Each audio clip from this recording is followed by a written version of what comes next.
Hello बच्चों, कैसे हैं आप लोग। आग्रह आयुर्वेद कोचिंग क्लासेस में मैं डॉक्टर पुष्पेंद्र लोधी आप सभी का स्वागत करता हूं। चलिए शुरू करते हैं। अभी तक हमने चरक चिकित्सा का सेकंड चैप्टर बाजीकरण चिकित्सा को पढ़ा।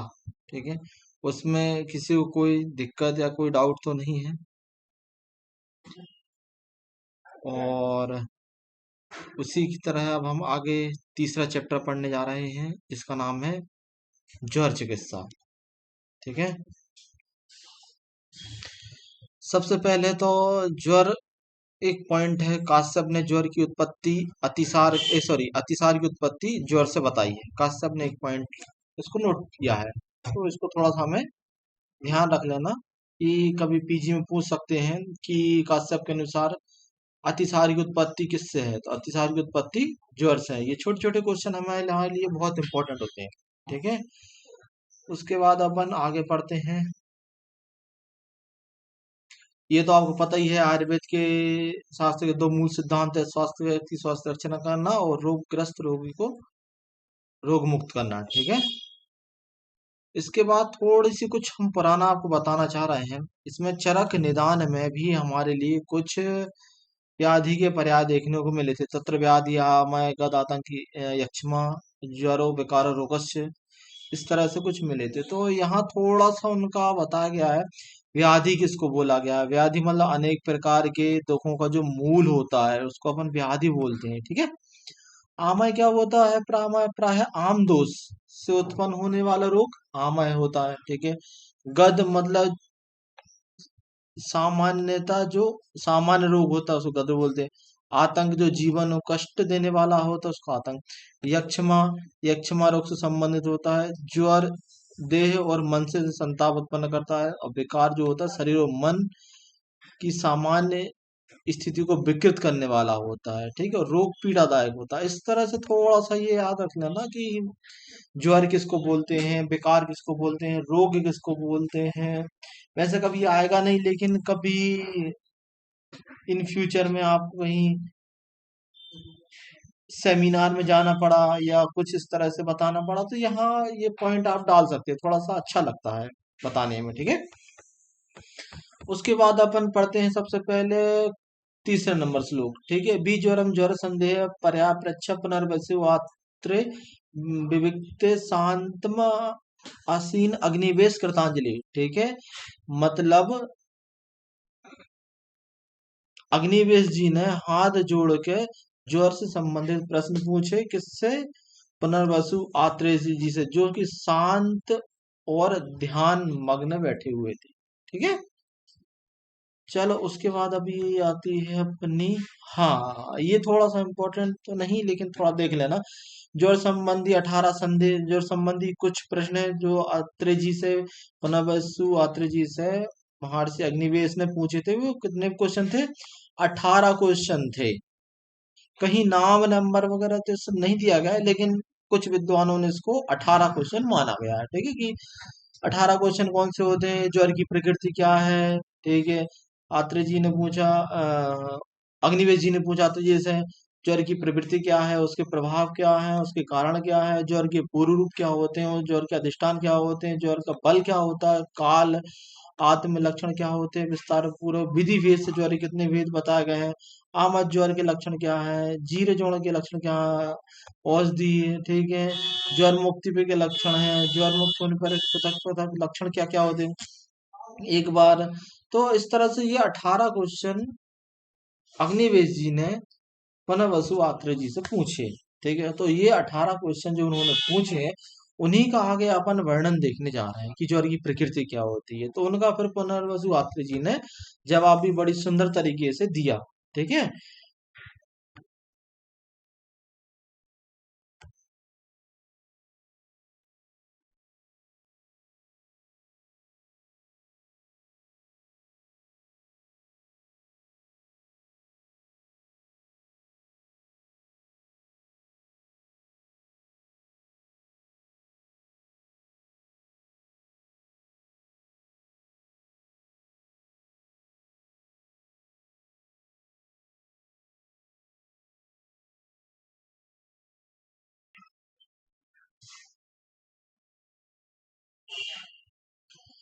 तो सबसे पहले ज्वर के पर्याय देख लेते हैं। ये यूजी में बहुत इंपॉर्टेंट है कि, और साथ में यूजी के साथ साथ पीसी में भी ये बहुत ज्यादा इंपॉर्टेंट होते हैं। ठीक है, तो ज्वरो विकारो रोगस्य व्याधि आतंक एवचा एक अर्थ नाम पर्याय विधि विधि विधि। तो ठीक है, ज्वर के पर्याय क्या क्या है? ज्वर हो गया एक, तो दूसरा उसका विकार हो गया, रोग हो गया, व्याधि हो गया और आतंक। इनका भी अपन ने डिस्कशन पर पढ़ लिया है कि ज्वर क्या होता है, व्याधि क्या होता है, रोग क्या होता है, आतंक क्या होता है। ठीक है, तो अभी इसको तो अपन यहाँ नहीं बता रहा, अभी अपन पहले ये चीज बता चुके हैं। ठीक है, ये याद रखना अपने लिए, अच्छे से याद रखना। और ठीक है, उसके बाद है ज्वर की प्रकृति क्या है? ज्वर की प्रकृति क्या है? शरीर और मानसिक तस्य प्रकृति दुष्टे दोषा शरीर मनसा। ठीक है, ज्वर की प्रकृति क्या होती है? शारीरिक ज्वर होता है और मानसिक दोषों के कारण जो उत्पन्न होने वाला जो ज्वर होता है, शारीरिक और मानसिक दो प्रकार का होता है। ठीक है, ज्वर की प्रकृति इन दोषों से दूषित नहीं होता, क्योंकि जो प्राणी इन दोषों से दूषित नहीं होता है उसको ज्वर भी नहीं आता। शारीरिक मतलब बात पित्त कफ, और मानसिक जो तम दोष से जो प्राणी दूषित नहीं होता उसको ज्वर भी नहीं आता है। ठीक है, उसके बाद अभी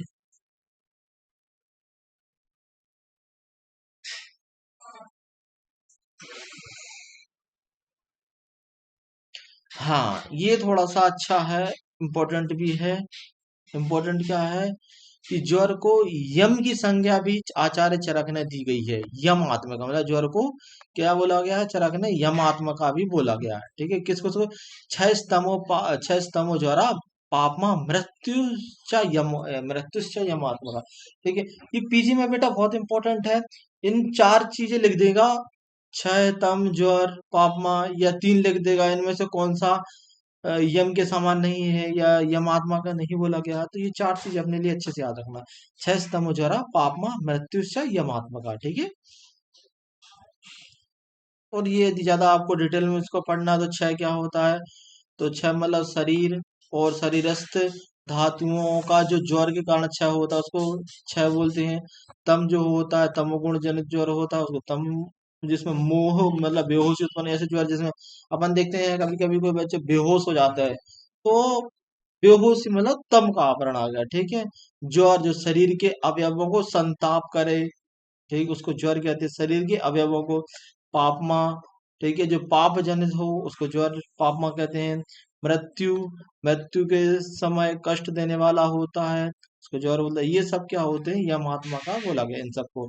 मतलब ये सभी ज्वर यमराज के समान प्राणनाशक होते हैं, इसलिए यम का बोला है। इन पांच पर्याय के नाम आए हैं। ठीक, ज्वर को मेन क्या है? मेरे कहने का तात्पर्य ये है कि यहाँ ज्वर को यम आत्मा का की संज्ञा दी गई है और उसके कुछ पर्याय भी दिए गए हैं। क्यों बोला गया? क्यों क्षय करता है, तम के कारण बोला गया ज्वर, पापमा और मृत्यु, इन पांच इसके पर्याय भी बताए गए हैं। ठीक है,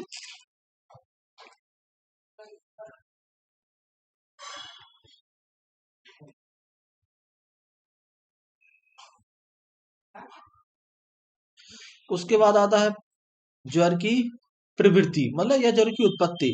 पहले ही बता चुके हैं, ये बोला कि निदाने पूर्व दुष्टम रुद्र को उपच दारुणा। ठीक है, मतलब ये चरक जी बोल रहे हैं कि हमने पहले निदान में बता दिया है कि ज्वर की उत्पत्ति कैसे होती है, रुद्र के कोप से उत्पन्न होती है, रुद्र के कोप से होती है।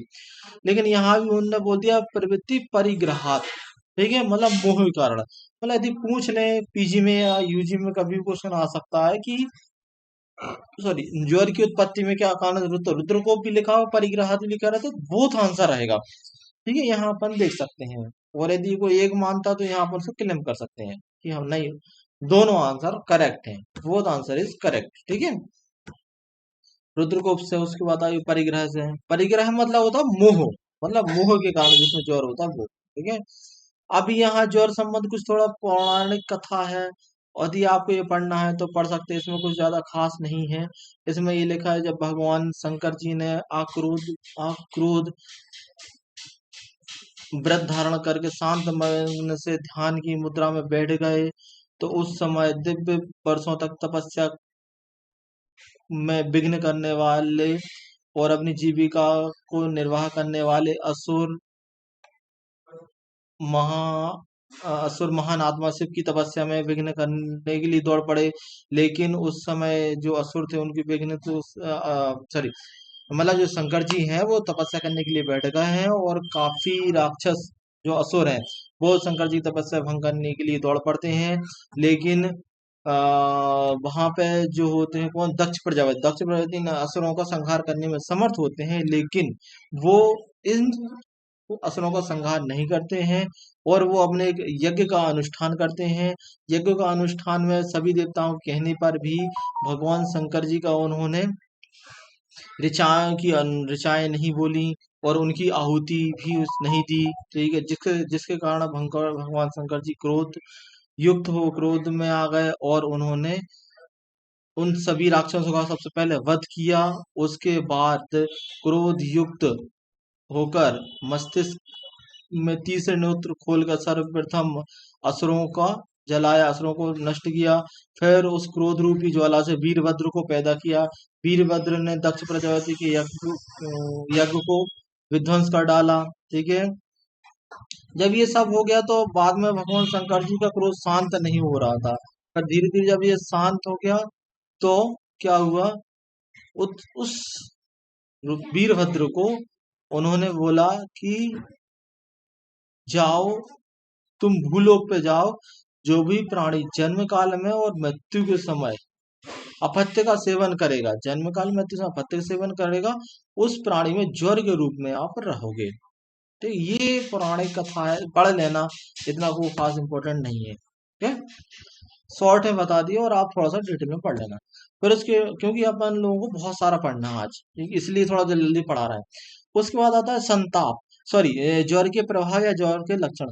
तो संताप सारुचि तृष्णा सांग मर्दो हृदय व्यथा, ज्वर प्रभाव जन्मादो निधन में दो। ठीक है, मतलब ज्वर के लक्षण क्या है, ज्वर का लक्षण क्या है, संताप उत्पन्न करना। जो कभी आपने देखा है ज्वर आएगा तो आपको संताप मतलब हल्का सा गर्मी महसूस होगी शरीर में। ठीक है, अरुचि मतलब खाने में कोई रुचि नहीं होगी। तृष्णा मतलब बार बार पानी पीने की इच्छा लगेगी। ठीक है, अंगमर्द मतलब आपके मतलब बॉडी एक्ट होगा, मतलब पूरे शरीर में दर्द होगा और आपके हृदय में व्यथा, हृदय में पीड़ा होगी, व्यथा होगी। इस तरह से ये ज्वर के पर्याय या लक्षण बताए गए हैं। ठीक है, और एक चीज और बोलते क्या है, जन्म के पहले और मृत्यु के समय जो रोग होता है उसका नाम ज्वर है। एक बार ये पीजी में क्वेश्चन पूछा है कि जन्म के समय और मृत्यु के समय कौन सा रोग होता है, तो जन्म के समय मृत्यु के समय दोनों में आपको ज्वर देखने को मिलता है। एक शायद और है, शायद हिक्का है, जो मुझे थोड़ा सा कंफ्यूज हो रहा हूँ कि हिक्का है या श्वास है। इन दोनों में से कुछ रोग है जो जन्म के समय और मृत्यु के समय भी होता है। लेकिन अभी यहाँ अपन क्या पढ़ रहे हैं, ज्वर। ज्वर को अपन ने रेफरेंस देख लिया, तो ज्वर जन्म के समय और मृत्यु के समय होते हैं। आचार्य चरक ने ये ज्वर के लक्षण बता दी, उसके बाद थोड़ा सा सुश्रुत जी ने इसको विस्तार से बता दिया। सॉरी, अभी सुश्रुत जी के पूर्व रूप में विस्तार से बताया। ठीक है, हाँ। तो अभी हम चलते हैं ज्वर के कारण। तो निदान स्थान में हम बता चुके हैं चरक जी कि ज्वर के 8 कारण निदान स्थान में बोले गए हैं। 8 कौन कौन से, वात के कारण, पित्त के कारण, वात पित्त, वात कफ, पित्त कफ, सन्निपात, आकुंद, ये 8 कारण ज्वर में अपन ने देख चुके हैं। अब आते हैं ज्वर के पूर्व रूप। ठीक है, तो ये पूर्व रूप आप यूजी के साथ साथ पीजी में बहुत इंपॉर्टेंट है। ठीक है, दोनों में ये पूछ सकते हैं। ज्वर के ऊपर लिखा है, लिखने को छाएगा तो आपको पूर्व रूप तो लिखना ही लिखना रहेगा। ठीक है, पूर्व रूप तो आपको लिखना ही रहेगा, साथ में पीजी में भी बहुत इंपॉर्टेंट है। चलो अपन पूर्व रूप देखते हैं सबसे पहले क्या है।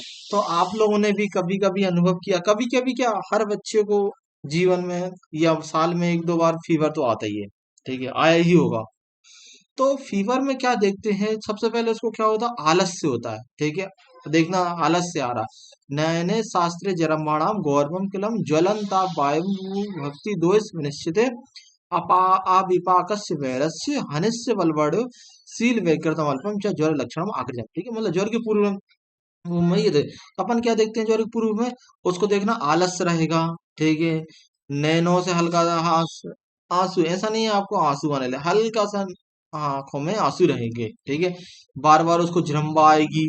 वो शरीर में गौरव मतलब शरीर में क्लम मतलब गौरव है, भारीपन ऐसा महसूस करता। फटिक, फटिक क्लम मतलब फटिक मतलब थकावट महसूस करता है। वो शरीर को गर्म महसूस करता है। ठीक है, कभी उसको ऐसा लगेगा कि चलो यार थोड़ा धूप में बैठ जाए, फिर कभी उसको ना चलो थोड़ा सा ठंडा में बैठ जाए, तो कभी धूप कभी छाया सेकने का मन होता है। ठीक है, अभी पका उसका देखना खाने भी इंडाइजेशन उसको रहेगा। उसके बल और वर्ण दोनों की हानि होती है यहाँ। बल की अकेली नहीं होती। आप देखना जो किसी को फीवर आएगा तो आप देखोगे 2-4 दिन बाद आपसे पूछेंगे कि भाई आपको तो बहुत ज्यादा दुबले पतले दिख रहे हो, या शरीर में कांति जो दिख रहा है, जो ओज दिखता था वो भी बहुत कम हो गया है। ठीक है, तो इस तरह से अपन देखते हैं। उसके बाद आता है सील व कृतम अल्पम। तो इस चीज को एक बार पीजी में पूछ चुके हैं। सील व कृतम अल्पम को पीजी में पूछ चुके हैं, ये किसका पूर्व रूप है? तो ये ज्वर का पूर्व रूप होता है। ठीक है,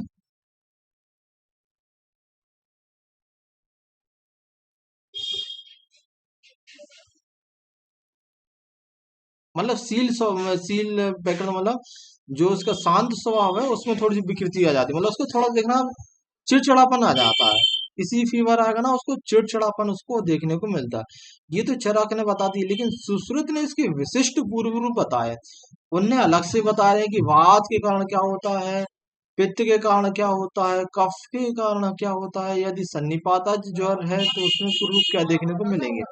तो वातज में अपन देख रहे हैं जृंभा अत्यार्थ समीरणा, तो उसको जृंभा आती है। ठीक है, वातज में उसको जृंभा देखने को मिलेगा।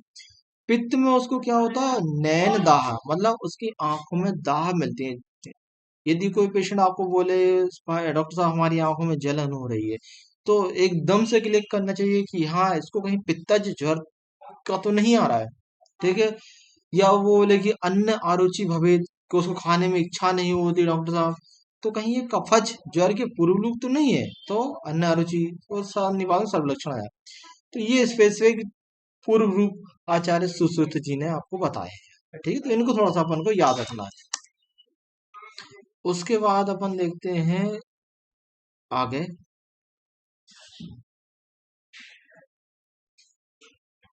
ज्वर का अधिष्ठान।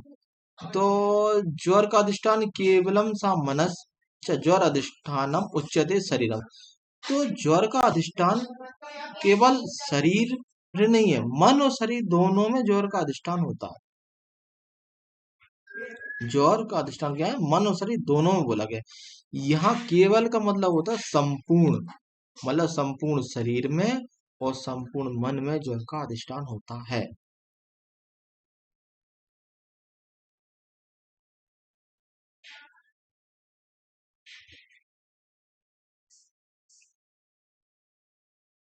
फिर आता है ज्वर का आत्म लक्षण। ठीक है, मतलब ज्वर का प्रत्यात्म लक्षण क्या होता है? आचार्य चरक जी ने क्या बोला है कि जब किसी को ज्वर आता है तो उसका संताप हो देह मना, मतलब उसकी बॉडी गर्म हो जाती है। ठीक है, ज्वर प्रत्यात्म लिंगम संतापो देह मना। तो ये बहुत अच्छे से याद रख लेना कि चरक ने सिर्फ एक लक्षण बोला है, क्या है कि आपका शरीर गर्म होने लगेगा। लेकिन सुश्रुत जी ने यहाँ 3 लक्षण बोले हैं। कौन कौन से? पहला संताप बोला है, यही। दूसरा उन्होंने बोला स्वेद अवरोध होता है, और तीसरा बॉडी एक सर्वग्रह होता है। आचार्य सुश्रुत थोड़े से आगे, एक कदम आगे निकले इस सब चीजों में। है तो वो सर्जरी वाले, लेकिन वो चिकित्सा में उन्होंने ज्वर में के आत्म लक्षण में 3 लक्षण बताए हैं। क्या है? संताप होगा, स्वेद अवरोध होगा, मतलब उसको स्वेद नहीं आएगा, अपन देखते भी उसको स्वेटिंग नहीं होती, स्वेटिंग हो जाती तो ज्वर ठीक हो जाता है। सर्वग्रह वो बॉडी बॉडी एक होती है। ठीक है, ये देखने को मिलता है। अच्छा, एक चीज हम आपको बताना चाह रहे हैं कि याद नहीं करना है ना ही पढ़ना है, बस एक बार इसको अपन को देखना है। ठीक है, ना तो कभी यूजी में आता है ना तो कभी पीजी में आता है। शायद एक आध बार कुछ पीजी में पूछ लिया इसमें से, फिर भी हम देख ले रहे हैं इसको। इसको क्या देखना है, एक आपने पढ़ेंगे गज आयुर्वेद करके। ठीक है, जिसको हस्त आयुर्वेद भी कहते हैं। उसके रचयिता कौन है? पालकाप्य। उन्होंने ज्वर के मामले में थोड़ा सा अलग मत दिया है। क्या है? इन्हीं के अनुसार विभिन्न प्राणियों में होने वाले ज्वर को निर्देशित किया सका। हाथियों में होने वाले ज्वर को क्या नाम दिया है? पालक। हाथियों का पालन करते हैं इसलिए पालक नाम। घोड़े में ज्वर होता है, घोड़े में अभिताप नाम से दिया है। ठीक है, घोड़े में जब जब वो ज्वर आएगा तो उसको बनी बोले ज्वर आ गया, फीवर आ गया, तो उसको अभिताप है। गायों में यदि ज्वर आ रहा है तो उसको क्या नाम दिया है? ईश्वर। ठीक है, मनुष्यों में ज्वर हो रहा है तो क्या है? ज्वर। ठीक है, भेड़ बकरियों में यदि ज्वर हो रहा है तो क्या बोला उन्होंने? प्रलाप। तो बकरियां भेड़ क्या प्रलाप करती रहती हैं, ठीक है। करह मतलब होता है हाथी का बच्चा, ठीक, उसमें अलस बोला गया है, ठीक है। भैंस में क्या बोला, हरिद्रा। भैंस कोई है वो हल्दी मल्दी लगा लगा हुए गोरी होना चाह रही है, ठीक है। उसके बाद है मृगों। तो मृगों में मृग रूप बोला गया है। पक्षियों में अभिघात बोला गया है। पक्षियों में क्या नाम दिया गया है, पक्षियों में अभिघात। और अभिताप क्या है, घोड़े में। अभिताप घोड़े में बोला गया है, पक्षियों में अभिघात। पक्षियों में अपन देखते हैं घात लगा के कुछ लोग बैठे रहते हैं, ठीक है। मछलियों में क्या बोला है, इंद्रमद। मछली चंचल होती है, इंद्र मद, ठीक है। कीड़ों पतंगों को क्या बोला है, पक्षपात। उनके साथ पक्षपात होता है, पक्षपात बोले, ठीक है। व्याघ्र को क्या बोला है, अक्षिक, ठीक है। अन्यत्र जल में नीलिका, भूमि में ऊसर, अंगों में कोटर। इस प्रकार से पालकप्य जी ने विभिन्न प्राणियों में ज्वर को किस नाम से संबोधित किया गया है वो यहाँ बताया गया। ना तो ये अपने लिए याद रखना है, ना तो इसको रट्टा मानना है, बस एक बार पढ़ लेना। कभी ऐसा कोई एग्जाम ना बैठ जाए कि पूछ बैठे, ठीक है, पीजी में उठाया क्वेश्चन, चलो ये पूछ लेते हैं, तो समझ में भी नहीं आएगा लोगों को कहाँ से पूछा, फिर गज आयुर्वेद कहाँ पढ़ने जाएंगे। तो इसलिए एक बार थोड़ा सा पढ़ लेना। बुक में दिया है इसलिए पूछ सकते हैं, बुक में नहीं होता तो फिर नहीं पूछते हैं, ठीक है। फिर आते हैं ज्वर के भेद। तो ज्वर के भेद को देखते हैं अपन। विधि भेद से दो प्रकार के होते हैं, शारीरिक और मानसिक। तो विधि नाम की वो लड़की है, उसको शाम को ज्वर आता है, दिन में नहीं आता, उसको शाम को। तो शारीरिक और मानसिक, विधि नाम की कोई लड़की है, उसको शारीरिक मानसिक ज्वर होता है, ठीक है, शाम को ज्वर आता है। तो उसके अलावा दो प्रकार के और बोला गया है, सौम्य और आग्नेय ज्वर भी बोला गया है। फिर दो प्रकार के और बोले, अंतर्वेग बहिर्वेग ज्वर बोला गया है। फिर दो प्रकार के बोले हैं, प्राकृतिक ज्वर वैकृतिक ज्वर बोले हैं। फिर दो प्रकार के साध्य असाध्य ज्वर बोले।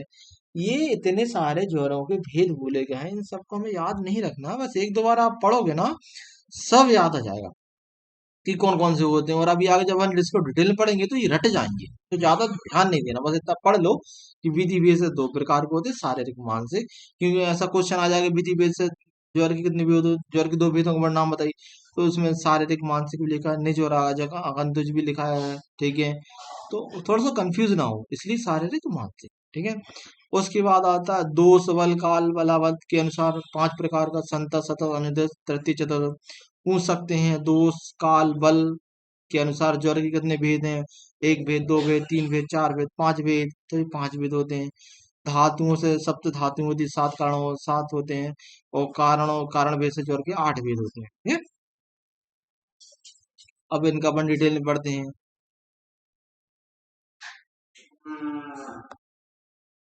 अच्छा, एक चीज याद रखना, ज्वर का वर्णन आपके अथर्ववेद में भी किया गया है, ठीक है।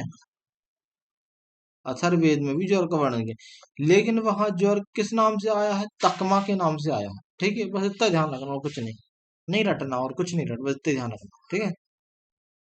अच्छा, एक चीज बता, ज्वर के अधिष्ठान भेद से ज्वर कितने प्रकार के होता है और आश्रय भेद से ज्वर कितने प्रकार का होता है, ये आप लोग बताना मुझे, ठीक है। पढ़ लेना आधुनिक मत से ज्वर के क्या नाम है।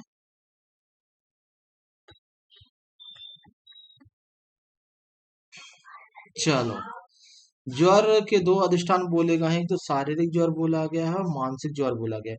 अच्छा, आपको कैसे पता चलेगा कि ये ज्वर शारीरिक है और ये ज्वर मानसिक है। शारीरिक ज्वर को तो अपन टच करके देख सकते हैं, उसका शरीर गर्म हो रहा है तो मतलब शारीरिक ज्वर है। तो टच करने से ही क्या वो व्यक्ति को अपन जान सकते हैं कि उसको शारीरिक ज्वर है।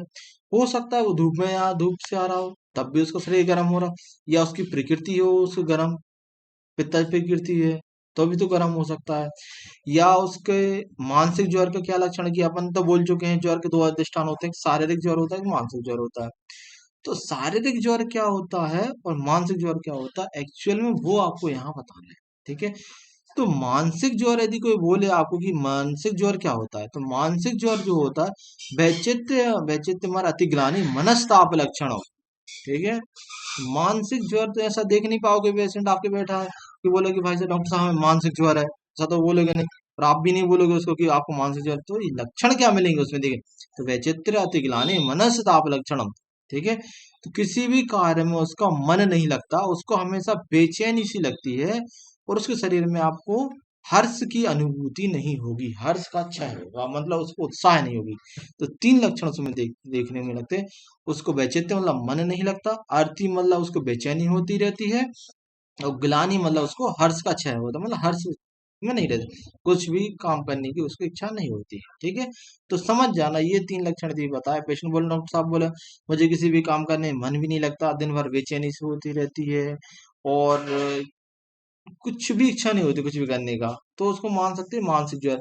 लेकिन यदि वो बोले उसके, जब अपन उसकी इंद्रिय मतलब उसके हाथ को देखते हैं, हाथ को देखने उसको शरीर गर्म लगे, तो इंद्रियाम चा वैकृत्यम, ठीक है, इंद्रियों की विकृति, मतलब उसके जो विषय है जो ग्रहण करने वाले होते हैं उन विषयों को ग्रहण ना करना, ठीक है, संताप का लक्षण समझना चाहिए, ठीक है। मतलब ये है, यदि किसी व्यक्ति को ज्वर आ रहा है तो वह चित्त मन ग्लानि नस्ताप लक्षणम, ये उसके मानसिक ज्वर होता है। और इंद्रियाम चा वैकृत्यम संताप लक्षण, ये उसका शारीरिक ज्वर बोला गया है, ठीक है।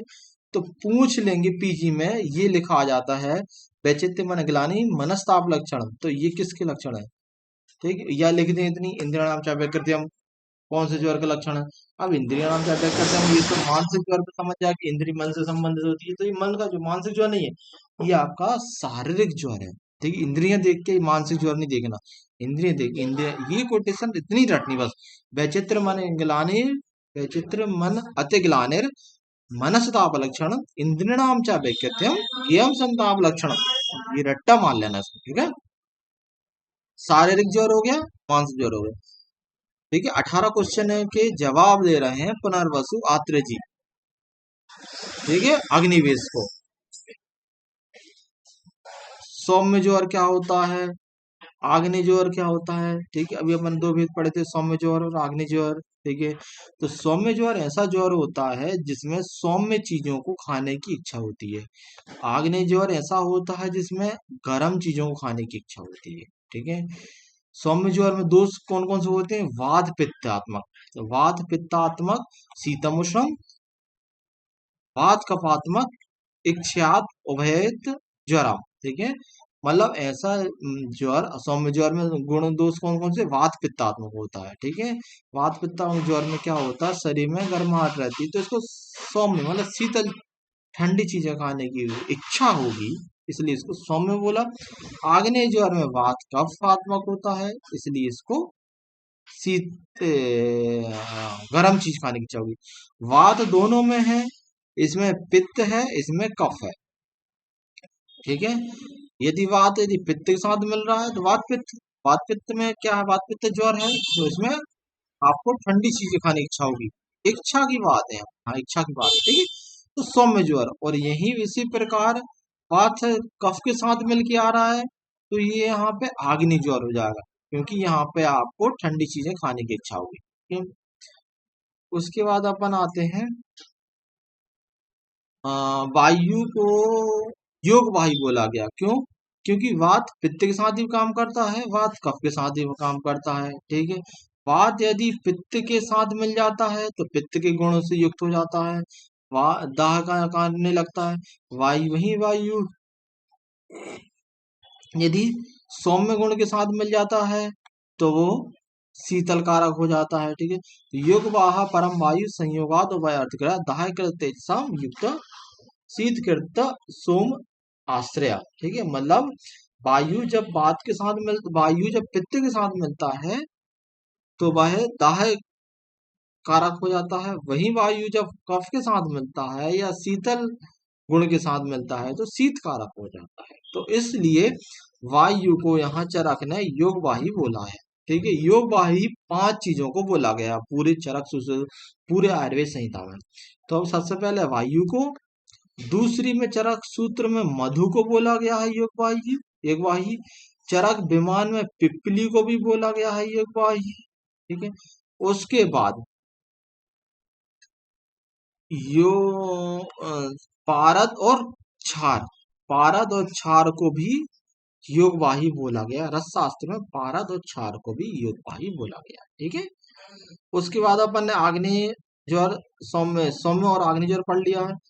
अब पढ़ते हैं आग्नेय अंतर ज्वर और बहिर्ज्वर के लक्षण। अंतर ज्वर और बहिर्ज्वर के लक्षण ये रट लेना। ठीक है।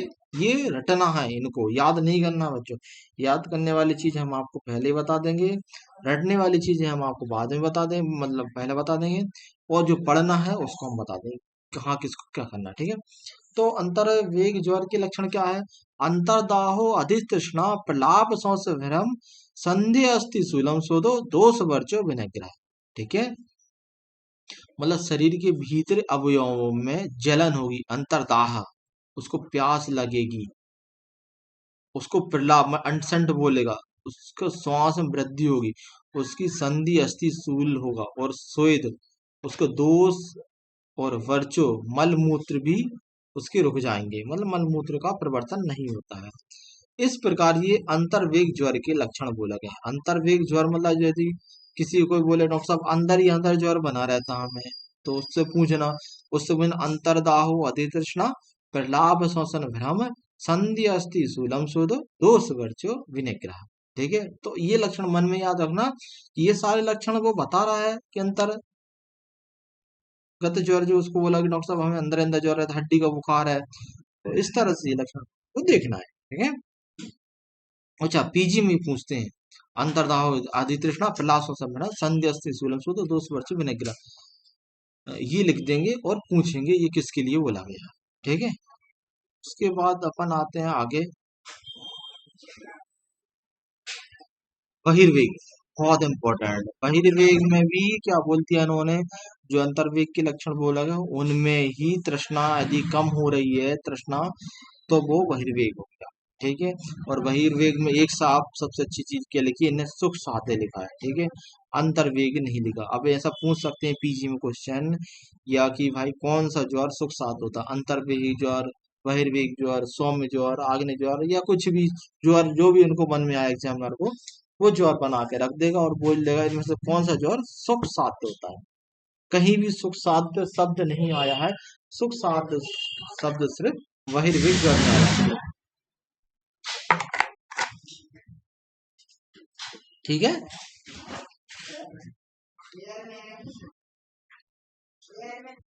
उसके बाद आता है प्राकृतिक ज्वर। ठीक है। प्राकृतिक ज्वर में क्या आता है, प्राकृतिक ज्वर जो होते हैं शुद्ध शुद्ध प्राकृतिक सुख साध्य है, वसंत शरद। ठीक है। मतलब बसंत और शरद में कफ दो, बसंत में कफ दोष की, शरद में पित्त दोष की उत्पत्ति होती है, या दोष को पित्त होता है, तो ये ज्वर सुख साध्य होते हैं। लेकिन वर्षा ऋतु में वात की वृद्धि होती है, लेकिन उस ज्वर को ये कष्ट साध्य बोलते हैं। ठीक है। लेकिन चरक जी ने वातज ज्वर को प्राकृतिक ज्वर बोला है, लेकिन चरक ने ऐसा कहीं भी मेंशन नहीं करा है कि वातज ज्वर प्राकृतिक ज्वर होता है, लेकिन उसकी कष्ट साध्यता बताई गई है, आगे बताएंगे। ठीक है। प्राकृतिक ज्वर तीन ज्वर हैं, वातज पित्तज कफज। वात का प्रकोप होता है वर्षा ऋतु में, तो प्राकृतिक हो गई, लेकिन वो कष्ट साध्य होती है। वहीं पित्त का प्रकोप होता है शरद ऋतु में, तो यदि शरद ऋतु में किसी को ज्वर आ रहा है तो वो सुख साध्य है। वहीं यदि वसंत ऋतु में कफज ज्वर देखने को मिल रहा है तो वो भी आपको सुख साध्य होगा।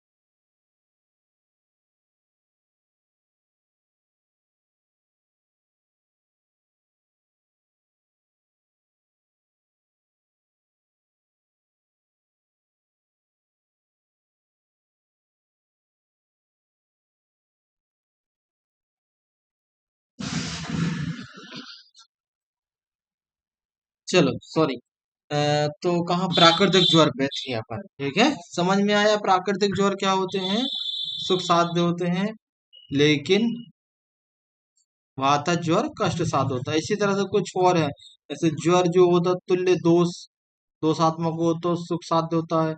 प्रमेह यदि तुल्य दूष्य हो तो भी सुख साध्य होता है, ठीक है। रक्तज गुल में यदि प्राण हो गया तो वह भी सुख साध्य होता है। ये सुख साध्यता बताई गई है कौन से कब को सुख साध्य होते हैं, ठीक है। आ सकता है पीजी में।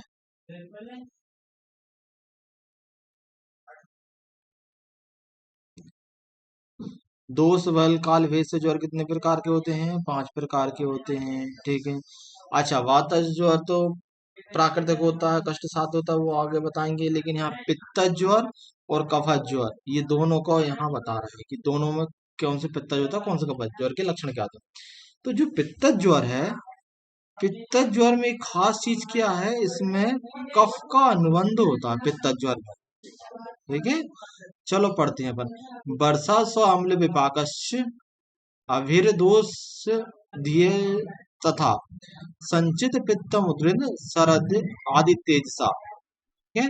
तो वर्षा ऋतु में जब जल और औषधियां अम्ल विपाक हो जाती है, अम्ल विपाक हो जाता है, तो यहाँ पे पित्त का संचय हो जाता है, ठीक है। संचिता पित्तम, ठीक है।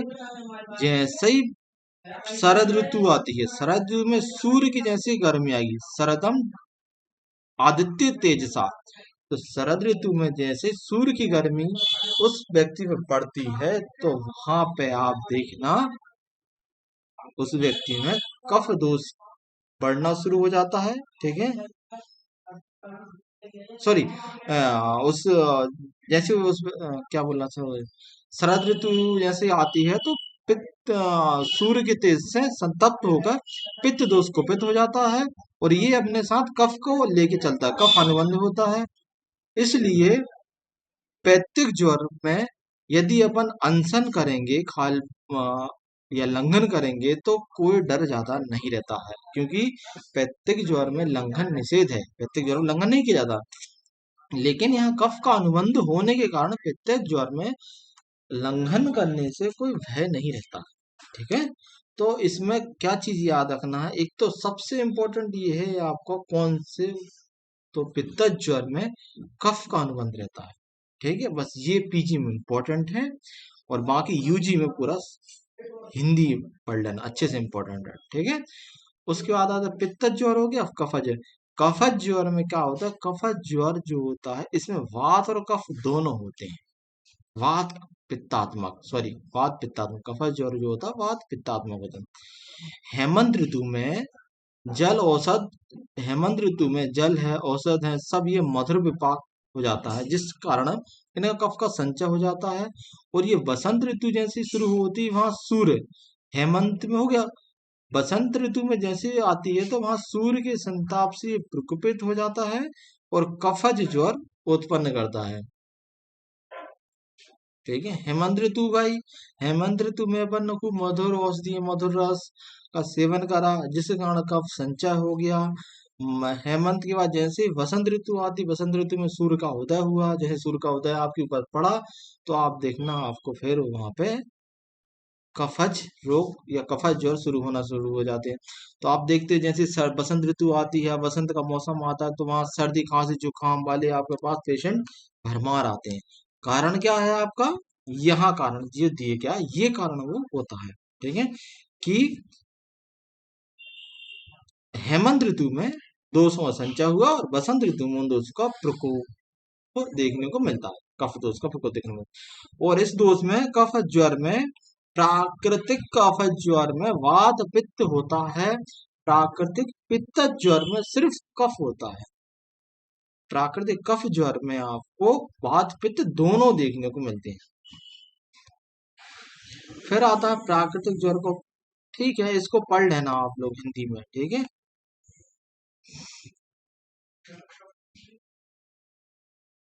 इसको भी हिंदी में पढ़ लेना, वो इतना इम्पोर्टेंट नहीं है, ठीक है। प्राकृतिक ज्वर का बांध,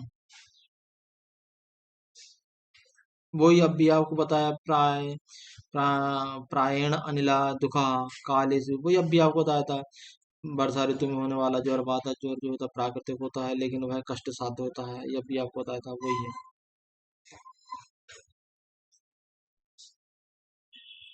हाँ चलो, एक ये क्वेश्चन पीजी में आ चुका है, इसको पढ़ो आप देखना। क्या लिखा हुआ था पीजी में? वलवत स्वल्प दोषेषु साध्य अनुपद्रव।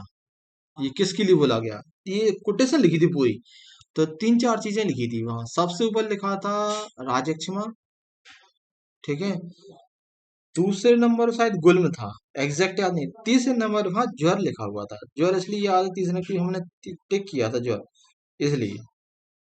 तो वलवत स्वल्पदोषेषु साध्य अनुपद्रव किसके लिए बोला गया? ज्वर के साध्य लक्षण हैं, ठीक है। और ये मेरा सही हुआ था। रोगी बलवान हो, दोषों की उसमें अल्पता हो, और ज्वर में कोई उस रोग कोई उपद्रव्य ना हो। तीन लक्षण सात लक्षण, बलवान हो, अल्प दोष वाला हो, और उपद्रव्य रहे, तो ऐसा ज्वर क्या होता है? साध्य ज्वर होता है। साध्य ज्वर की अ, अब आता कष्ट साध्य। अच्छा, एक चीज और याद रखना, ये चक्रपाणी ने ज्वर के 10 उपद्रव बता दिए थे, तो ये पढ़ लेना आप लोग, ठीक है।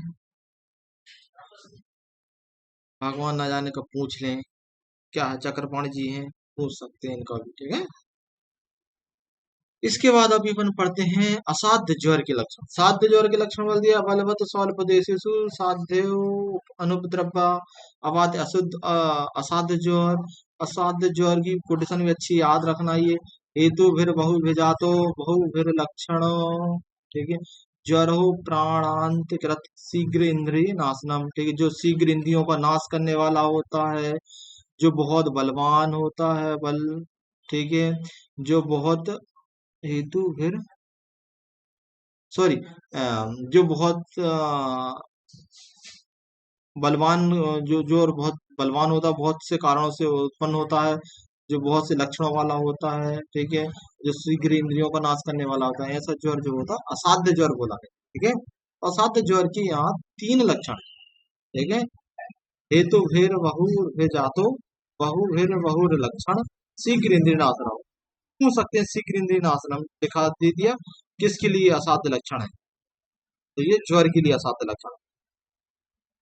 यदि आपने ये क्लास बहुत अच्छे से पढ़ ली जरा, तो कोई भी आपके एक अच्छे पीजी में सिलेक्शन रोक, कोई भी नहीं रोक सकता, ठीक है। कोई भी नहीं रोक, पीजी यूजी यूपीएससी यूपीपीएससी अच्छे सिलेक्शन आप निकाल लोगे यदि चरा का आपने शुरू से पढ़ ली।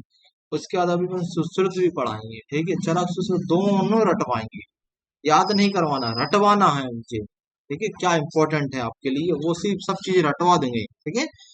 आपका सिलेक्शन नहीं रुकना चाहिए किसी भी कीमत पे। कितना ही कोई कठिन पेपर आए, यदि किस्मत खराब रही और आपके समय बहुत कठिन पेपर आ जाएगा, तो भी आपका सिलेक्शन नहीं रुकना चाहिए, सिलेक्शन होना ही चाहिए, ठीक है। ऐसा आपको पढ़ाना है। इसके बाद आता है ज्वर के असाध्य लक्षण। ज्वर के असाध्य लक्षण तीन ये पढ़ चुके हैं। ज्वर के असाध्य लक्षण कुछ और बताए। ऐसा ज्वर 7 दिन में, 10 दिन में, और जो 12 दिन में, ठीक है। 7 दिन में वात ज्वर, 10 दिन में पित्त ज्वर, और 12 दिन में कफ ज्वर मनुष्य को मार डालता है, ठीक है। यदि 7 दिन 10 दिन बाद भी यदि उस व्यक्ति में आप देखेंगे प्रलाप, भ्रम और श्वास तीनों यदि गुण देखने को मिल रहे हैं, तो ऐसा ज्वर वात ज्वर 7 दिन में, पित्त ज्वर 10 दिन में, कफ ज्वर 12 दिन में व्यक्ति को मार देता है। तीन लक्षण कौन कौन से? प्रभास, आप लोग बाहुबली के बहुत बड़े फैन हैं, या बाहुबली आपने देखी है, उसमें प्रभास नाम का एक हीरो है, ठीक है, उसी के नाम पे ये है। तो प्रलाप, भ्रम और श्वास, तो ऐसा ज्वर वातज ज्वर 7 दिन में यदि उसमें प्रलाप, भ्रम, श्वास तीनों लक्षण दिख रहे हैं, तो 7 दिन में वो व्यक्ति को मार देगा। पित्त ज्वर 10 दिन हो गए हैं और उसमें ये लक्षण देखने को मिल रहे हैं, तीनों प्रलाप, श्वास, भ्रम, तो 10 दिन में मार देगा। और कफज ज्वर में यदि प्रलाप, श्वास, भ्रम तीनों लक्षण देखने को मिल रहे हैं, तो 12 दिन में वो व्यक्ति को मार देगा।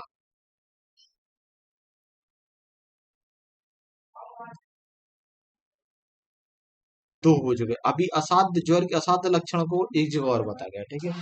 तो ज्वर के असाध्य लक्षण क्या बोला गया है? जिस में व्यक्ति क्षीण हो गया हो, शून्य मतलब सोच युक्त हो गया, गंभीर ज्वर हो जो दीर्घ रात्रि से बहुत समय से हो, ऐसा ज्वर असाध्य बोला गया। बलवान हो, ठीक है, और उसके बालों में आप देखना अलग से ही उसकी लाइन खींची हो, केस सीमांत कृत ज्वरा, ठीक है, मतलब जो मांग निकालते हैं उसके सिर में देखना मांग जैसी देखने को मिलती। तो आप देख के बोल देना कि भाई साहब ये ज्वर के असाध्य लक्षण है, ये अब ठीक नहीं होने वाले हैं, अपने रिश्तेदारों को बुला लो, ठीक है, ऐसा आप बोल सकते हो। लेकिन हमने लिए ऐसा बोला नहीं है, अपन लोगों को प्रयास करना है, ठीक है, या ऐसा बोल सकते हैं कि हम प्रयास कर रहे हैं, ठीक है। तो वो क्या क्या है, क्षीण सून गंभीर दीर्घ। एक बार ये पीछे में पूछ लिया है, केस सीमांत कृत ज्वरा, ये किसका लक्षण है, किसका असर है? तो ये केस सीमांत मतलब बालों में आपको एक लाइन खिंच जाए, इसको मांग बोलते हैं, वो देखने को दिखाई देने लगे, तो ये ज्वर का असाध्य लक्षण। तो ज्वर के असाध्य लक्षण तीन तीन हो चुके हैं, एक तो ये कोटेशन आ चुकी है ज्वर का असाध्य लक्षण में, उसके बाद कोटेशन नंबर 59 वन भी आ चुकी है ज्वर के असाध्य लक्षण में, और एक 50 नंबर की कोटेशन आ चुकी है ज्वर का असाध्य।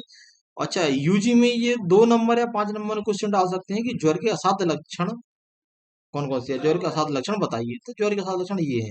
और आज आपको और बढ़ाना है इस क्वेश्चन को, तो इसमें 7 ज्वर के लक्षण भी लिख दीजिए एक लाइन, तो ज्वर के 7 लक्षण बता दिए मैं, एग्जामिनर खुश हो जाएगा कि बच्चे को ज्वर के 7 लक्षण साथ साथ 7 लक्षण भी याद है। तो ये श्लोक याद करना, तीनों श्लोक, ठीक है, तीनों श्लोक आपको याद रखने हैं, याद रखने हैं, रटने नहीं है। उसके बाद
चलो सॉरी, क्लास लेते लेते बीच बीच में पेशेंट के फोन आ जाते हैं, इसलिए थोड़ा सा डिस्टरबेंस हो जाता है। ठीक है, तो क्या बता रहा था। हाँ, ज्वर के असाध लक्षण अपने बता दिए हैं, तो यूजी में क्वेश्चन पूछ सकते हैं ज्वर के असाध लक्षण में टिप्पणी लिखिए। ठीक है, तो ये तीनों कोटेशन आपको याद रखना और अच्छे नंबर के लिए। ठीक है, उसके बाद आता है, हाँ ये अच्छी चीज आती है अब यहाँ पे। अपन ने पढ़ा था ना ज्वर के बल बल भेद से 5 प्रकार के ज्वर होते हैं। तो वो 5 प्रकार के ज्वर कौन से होते हैं? संतत, सतत, अन्य, तृतीय, चतुर्थ, ये 4 प्रकार के होते हैं। ठीक है, तो सबसे पहले आता संतत ज्वर। संतत ज्वर ऐसा ज्वर जो कंटिन्यू आपकी बॉडी में बना है, उसको संतत रेगुलर बोलते हैं, संतत ज्वर। और संतत ज्वर में किस दोष की अधिष्ठान होती है? रस धातु की दृष्टि होती है इसमें। ठीक है, और ये सर्व शरीर में होती है, इसमें अकड़न होती है। ठीक है, सर्व शरीर अनुगत स्तब्धता, अकड़न। ठीक है, ऐसे ज्वर को संतत ज्वर बोलते हैं। ठीक है, इंपॉर्टेंट है क्या? रस बाह्य स्रोतस या रस धातु। ठीक है, संतत ज्वर की काल मर्यादा वो भी पढ़ चुके हैं। वात में 10 दिन, पित्त में 12 दिन, कफ में सॉरी वात में 7 दिन, पित्त में 10 दिन और कफ में 12 दिन, 7 10 12 दिन। ठीक है, इस प्रकार। और ये संतत ज्वर जो होता है दुख साध्य होता है, सुख साध्य ना होता है। सा शीघ्रम शीघ्र कार्यतम प्रासाम यति हंति वा। ठीक है,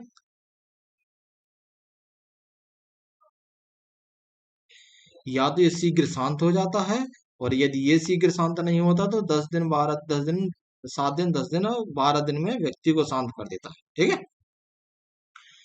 संतत ज्वर की दुख साध्यता और बताई गई है। ये रटना है, ये श्लोक रटना है इसको। ठीक है, काल दूष प्रकृति अभय दोष तुल्य दोष से ही संतत निष्प्रत्यनी की कुरुते तस्मात ज्ञ सुख दुख। ठीक है, संतत ज्वर की जो दुख साध्यता बताई गई है वह काल है, दूसरे प्रकृति के समान है। ठीक है, उनका कोई विरोध नहीं करने वाला, ऐसा निष्प्रत्यनिक होता है। ऐसा बात आदि दोष संतत ज्वर को पैदा करता है। ठीक है, रट लेना, ये रटना है इसको। तो पीछे में पूछ लेते हैं, संतत ज्वर ये लिख देंगे, काल पर के दूसरा नाम तुल्य ही संतत, अच्छा काल पर दूसरा तुल्य तो संतत, या निष्प्रत्यनिक ज्वर किसको बोला गया? तो निष्प्रत्यनिक ज्वर संतत ज्वर को बोला गया। संतत ज्वर में एक में ना आता है, संतत ना से निष्प्रत्यनिक। ठीक है, इसके बाद आप आता है ज्वर के 12 आश्रय। ज्वर में कितने आश्रय होते हैं? ज्वर के 12 आश्रय होते हैं। 12 आश्रय कौन कौन से होते हैं? 7 धातु होती हैं, यथा धातु। ठीक है, 3 दोष और मल और मूत्र। ठीक है, इस प्रकार 7 3 10 2 12 ज्वर के ये आश्रय बोले गए हैं। ठीक है, लेकिन सबसे ज्यादा दूसरे किस में होते हैं? सबसे ज्यादा दूसरे जो होते हैं प्रमेह में मिलते हैं आपको। कितने? 10। सबसे ज्यादा दूसरे प्रमेह में, गुल्म में कोई भी दूसरे आपको नहीं में देखने को मिलेगा। ठीक है, और ये संतत ज्वर के ये 12 आश्रय हैं। आश्रय याद रख लेना, बहुत सरल है, इजी हो जाए याद। हिंदी में रख लो, बहुत संस्कृत जरूरत नहीं है।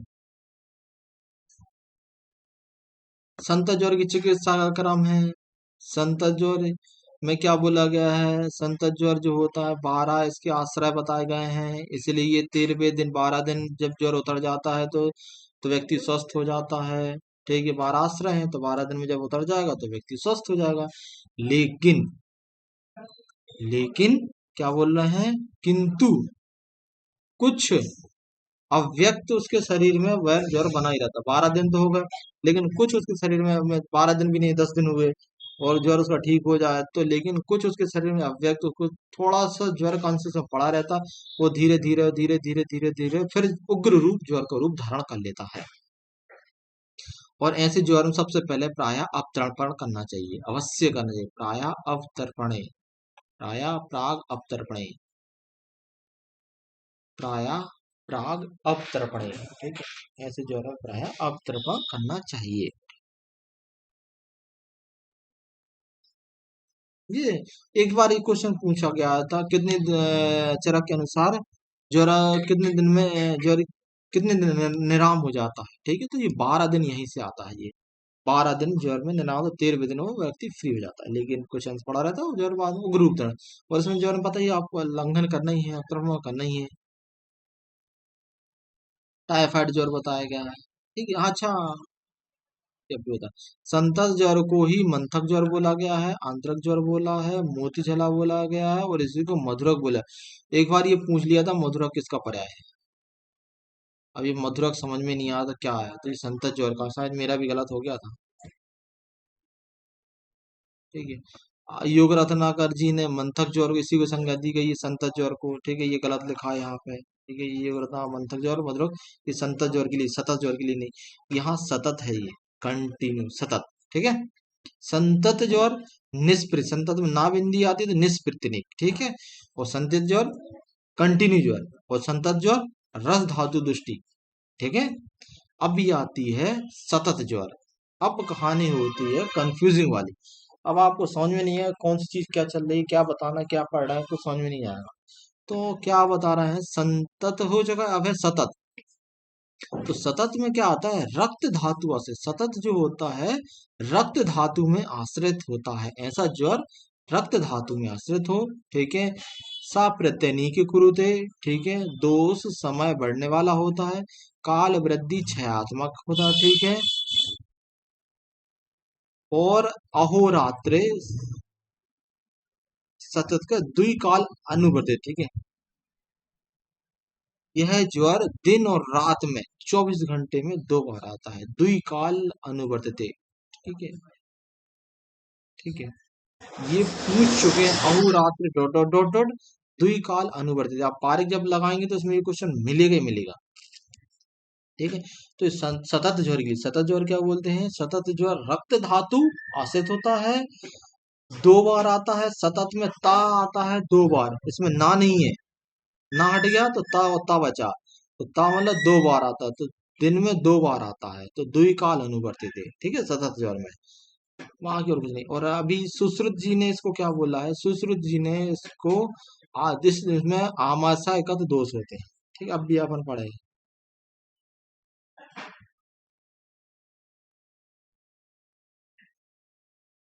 ठीक है, आगे पढ़ेंगे अपन इस चीज को। जो तीसरा आता है अन्य ध्वस ज्वर, अन्य ध्वस में काल प्रकृति दूषणाम, ठीक है।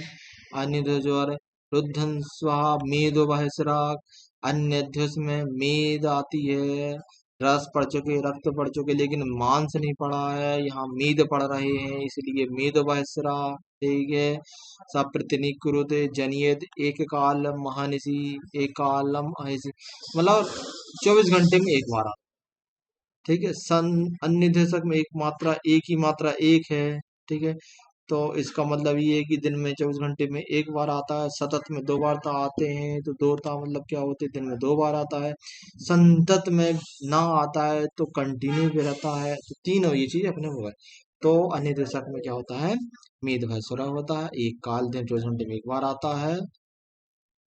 हाँ, अभी जो मैं बता रहा था ना, सुश्रुत ने आमाशय में कफ दोष की उत्पत्ति होती है, इसलिए इसमें सतत ज्वर होता है, ठीक है।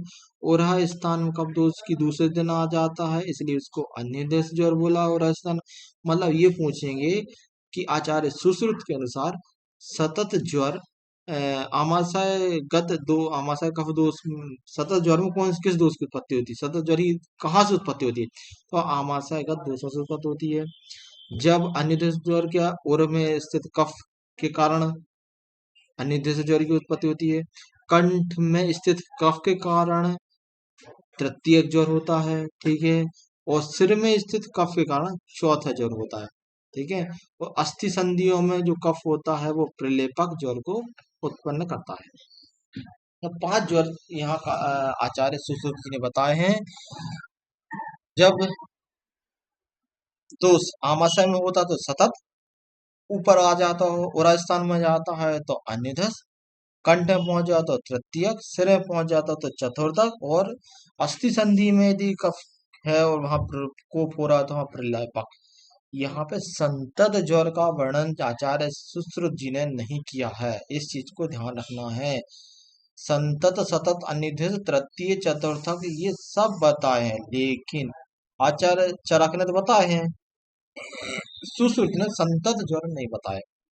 आचार्य चरक के अनुसार संतत ज्वर रस धातु होता दृष्टि होती है, सतत होता रक्त धातु दृष्टि होती है, अन्य धस मेद धातु दृष्टि होती है।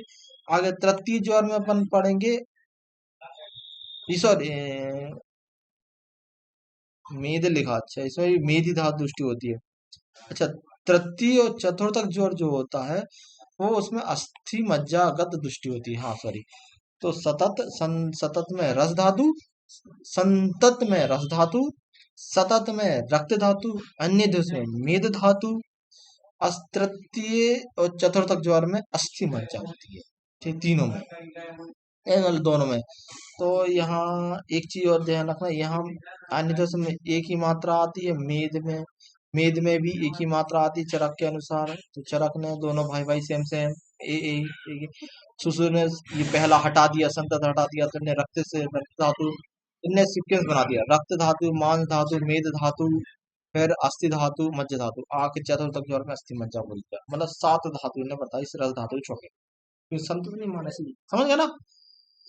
तो आचार्य चरक ने संतत ज्वर में रस धातु, सतत ज्वर में रक्त धातु, अन्य धस में मेद धातु, तृतीय चतुर्थक में अस्थि मज्जा धातु दृष्टि होती है। या सुश्रुत के अनुसार संतत ज्वर इन्होंने माना नहीं है, सतत ज्वर रस धातु होती है, अन्य ध्वज में मांस रस, सतत ज्वर में रस और रक्त होता है। ठीक है, रस और रक्त होता है, अन्य ध्वज में मांस होता है, तृतीय ज्वर में मेद होता है, अस्थि और मज्जा चतुर्थक ज्वर, मतलब 7 धातुओं का उन्होंने बता दिया है।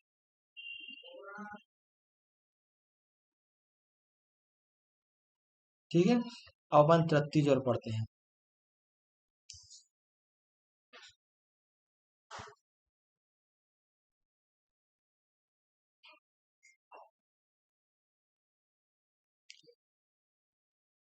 हाँ, ये थोड़ा पीजी के इम्पोर्टेंट है, जो अब भी बताया था आप लोगों को। प्रतिदिन, ये लाइन उठा लेते हैं एक तो, अन्य ध्वज प्रतिदिनम दिनम हित्व तृतीय, द्विदिनम ये भी चतुर्थ, ये ना लाइन उठा दे सीधी सीधी। वो जो अभी आपको कहानी सुनाई है, रक्त धातु में, अन्य ध्वज में, ठीक है, मांस धातु में, तृतीय ज्वर, वो अभी कहानी वही सुनाई, ये रट लेना। इनके अनुसार जो अनिर्देशक जो होता है प्रतिदिन होता है, ठीक है, एक दिन को छोड़ के आने वाला तृतीय ज्वर होता है, 2 दिन को छोड़ के आने वाला चतुर्थक ज्वर होता है। ये आपको रटाना, ये कोई याद नहीं कराएगा, ना ही ये चीज याद होती है, ये रटी जाती है। ठीक है, इनको अपने लिए रटना है थोड़ा सा।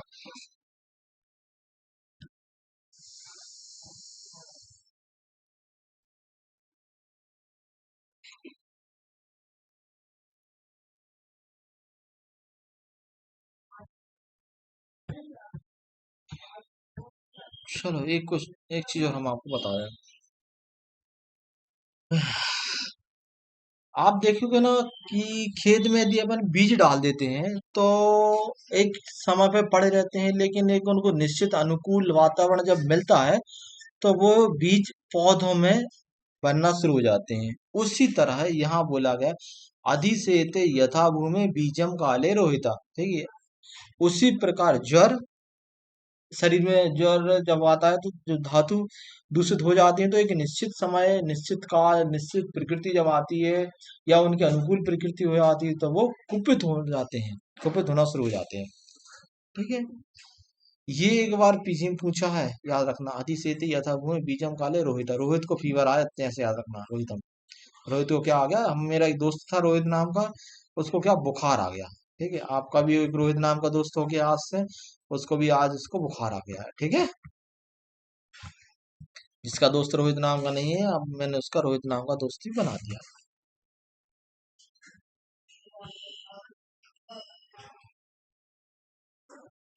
तृतीय ज्वर के 3 भेद होते हैं, चतुर्थक ज्वर के 2 भेद होते हैं। तृतीय ज्वर के अपन ने पढ़ा था अभी, ठीक है, उसके 3 भेद।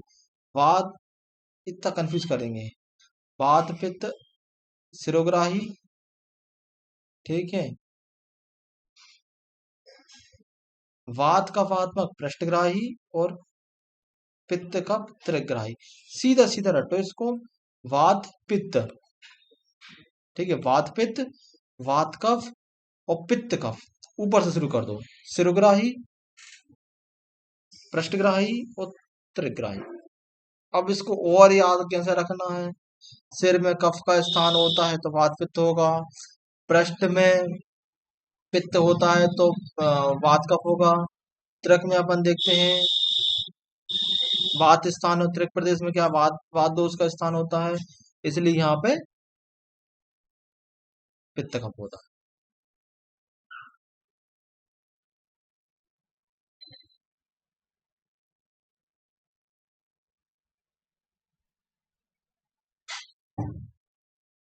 त्रिग्राही, पृष्ठग्राही, सिरोही, वात पित्त, वात कफ, पित्त कफ। चतुर्थक ज्वर के दो भेद होते हैं। चतुर्थक ज्वर में क्या क्या आता है, ऐसा ज्वर जो वाता ज्वर में क्या होता है, सिर में हो पीड़ा हो, कफ ज्वर में जंघा में हो, ठीक है। तो चतुर्थक ज्वर में आता है जंघा, अभ्यास, लिस्मा, पूर्व श्रेष्ठ, अनिला, ठीक है। दो प्रकार का होता है, यहाँ कफ दोष की जब प्रधानता होती है तो जंघों में वेदना होती है, और जब वात दोष की प्रधानता होती है तो सिर में पीड़ा होती है। बस इतना याद रखना, रट लेना, दो भेद होते हैं, वात और कफ।